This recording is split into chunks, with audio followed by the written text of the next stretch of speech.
주민들 사이에 굉장히 끔찍한 일이 벌어졌다면서요. 네, 그렇습니다. 한 남성이 펄펄 끓는 기름을 이웃에게 끼얹은 겁니다. 예. 그런데 피해 남성뿐만 아니라 이웃들 모두 불안에 떨고 있었는데요. 그날 무슨 일이 있었는지 취재했습니다.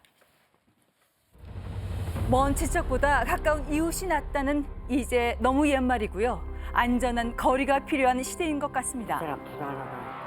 또 승질낸다고 또 불지지 않을까.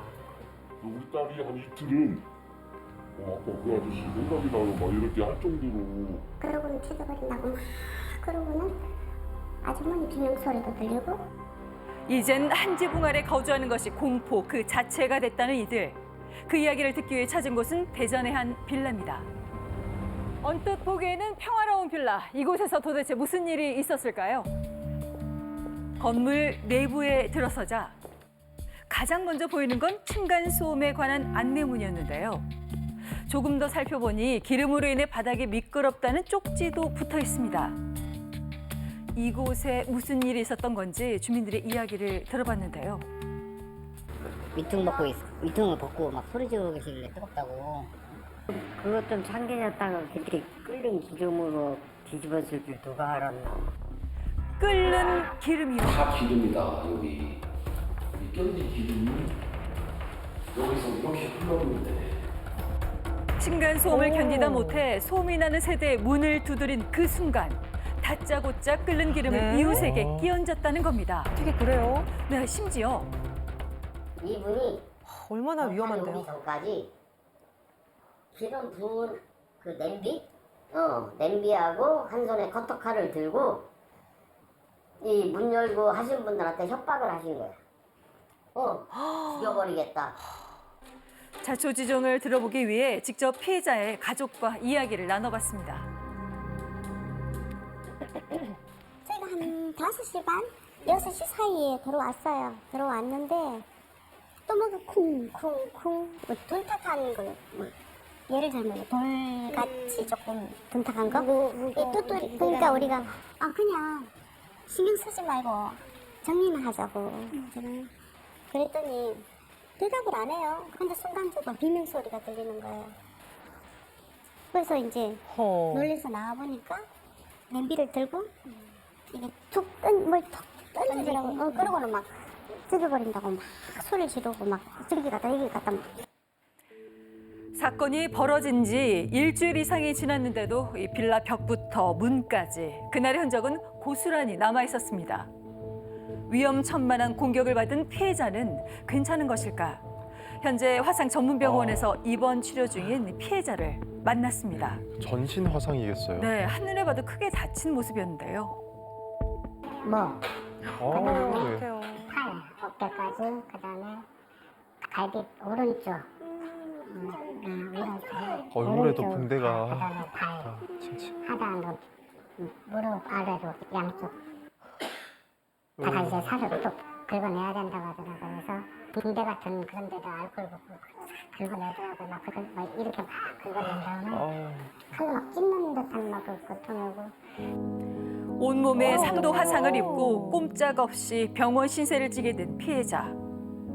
매일 화상과 치료로 인한 고통을 참아내고 있다는데요.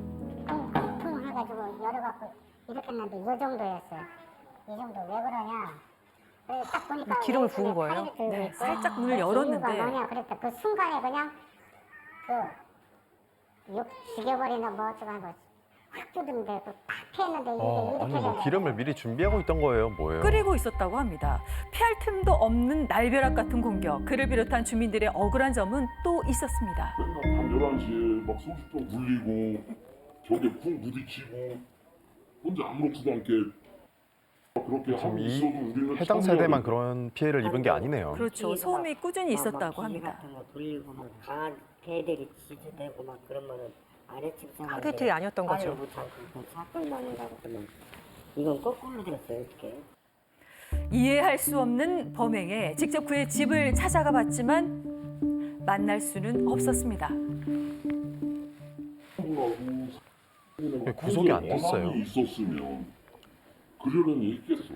그런 게 1도 없었거든. 하나도 없었어. 없었어. 술 먹으면 그런 행위를 하는 것 같아요.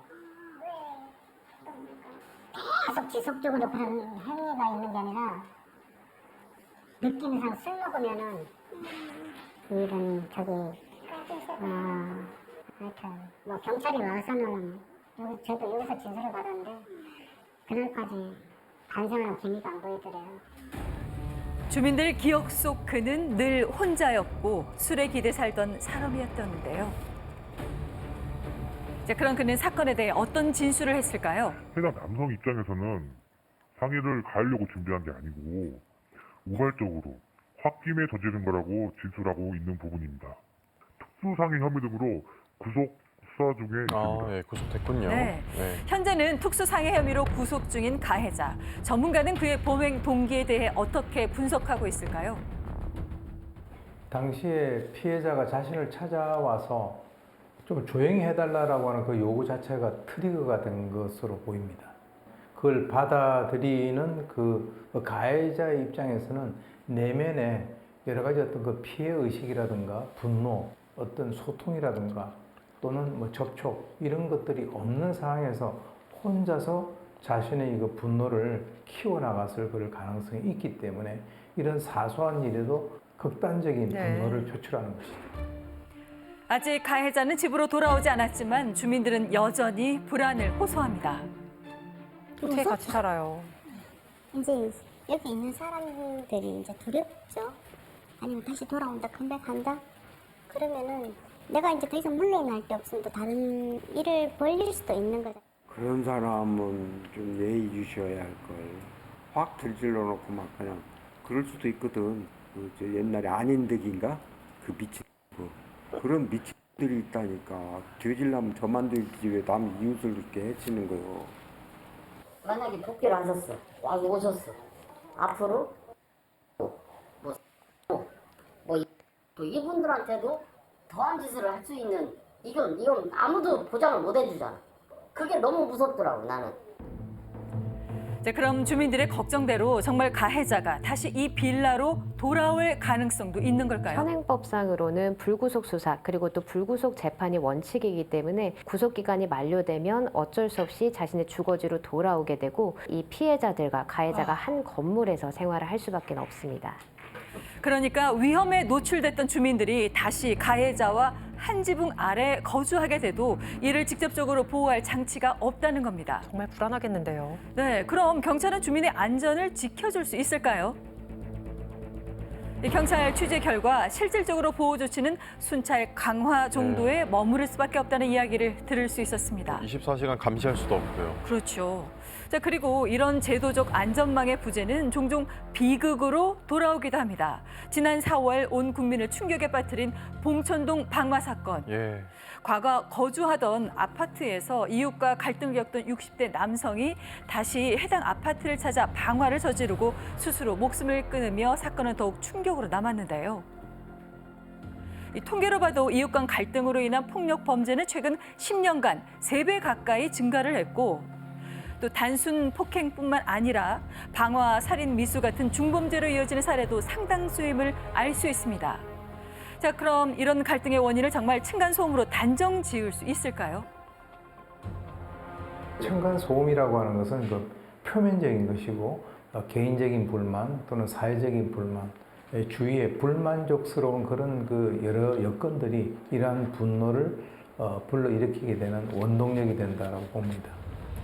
그러니까 이 사건들은 단순 소음 문제가 아닌 분노에서 비롯된 범죄가 만든 비극이라는 거죠.